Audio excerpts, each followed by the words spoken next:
today's video, magluluto tayo ng suman malagkit at ito ang ating mga ingredients. Maglalagay tayo ng 5 cups ng malagkit.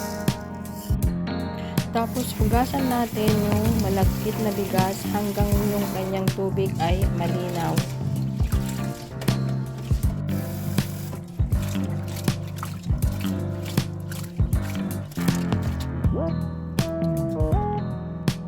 Pagkatapos natin hugasan yung ating malagkit, i-prepare na natin ang ating kaldero at maglagay na tayo ng coconut milk.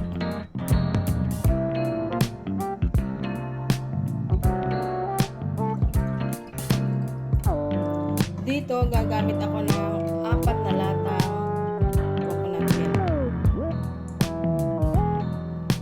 Then i-on na natin ang apoy. Then ilagay na natin yung ating malagkit.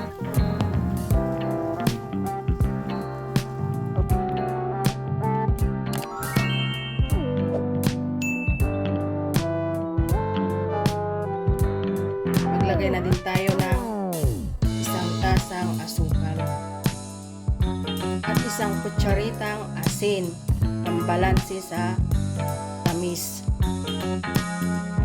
And then haluin natin.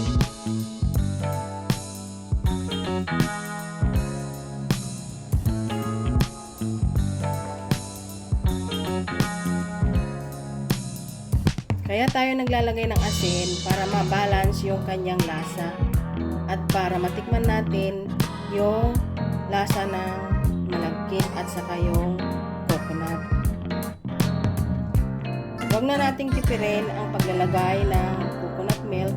So, preferred ko na lang na gumamit ng coconut milk in can. Then, takpan na natin. Haluin natin para yung sa ilalim hindi siya masunog.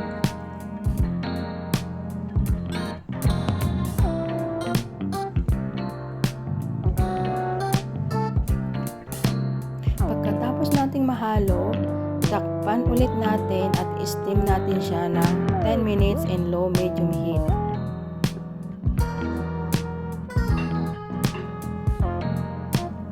Ayan, pagkatapos ng 10 minutes na steam,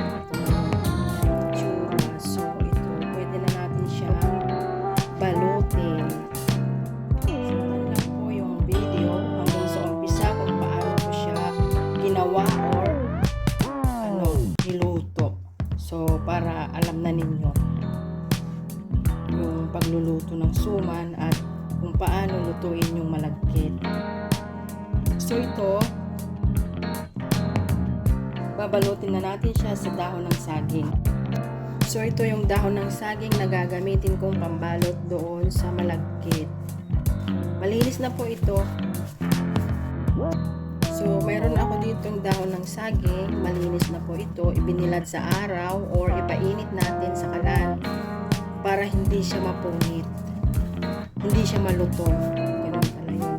So, ito siya. Malinis na yan ha, malinis na yan. Pinunasan ko yan isa-isa, hinugasan ko pa siya, tapos pinunasan ko.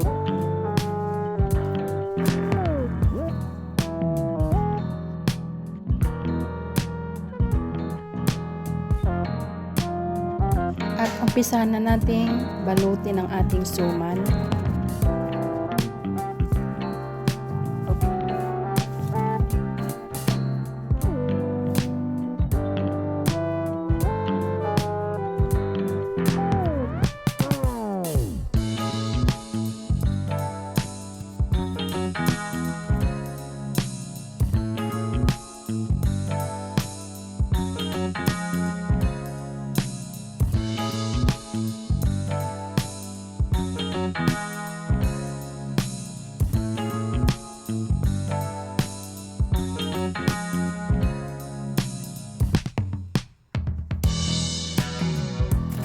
At dito makikita ninyo yung mga tira-tirang dahon, hinunting ko po yan at ilalagay natin yan sa pinaka-base ng ating kaldero at saka natin ilagay yung ating suman.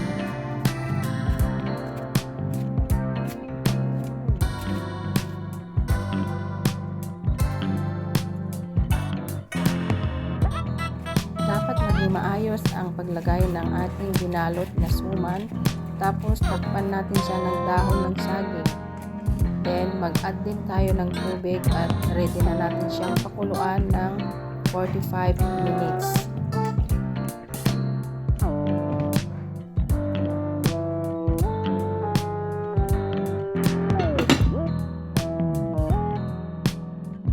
After ng 40 minutes, ito na at luto na ang ating suman.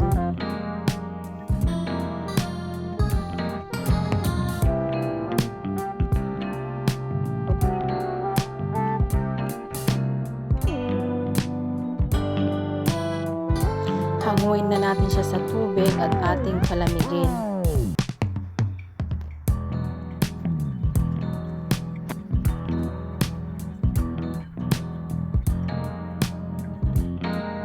So ayan, palamigin lang natin yan. Dito, gagawa naman tayo dito ngayon ng sausawan natin sa suman. Naglagay ako dito ng 2 latang coconut milk. Tapos maglagay na tayo nito jaggery o yung panutsa.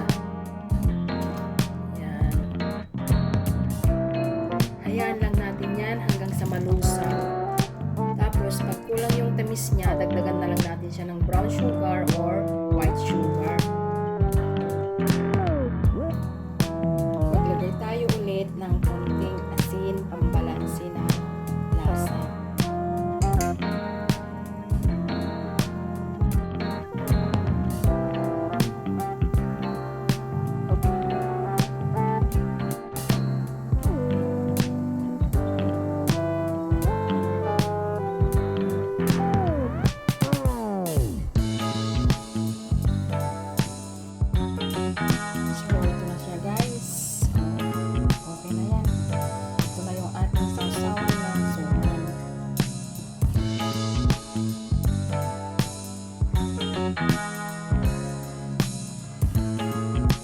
Palamigin na lang natin siya.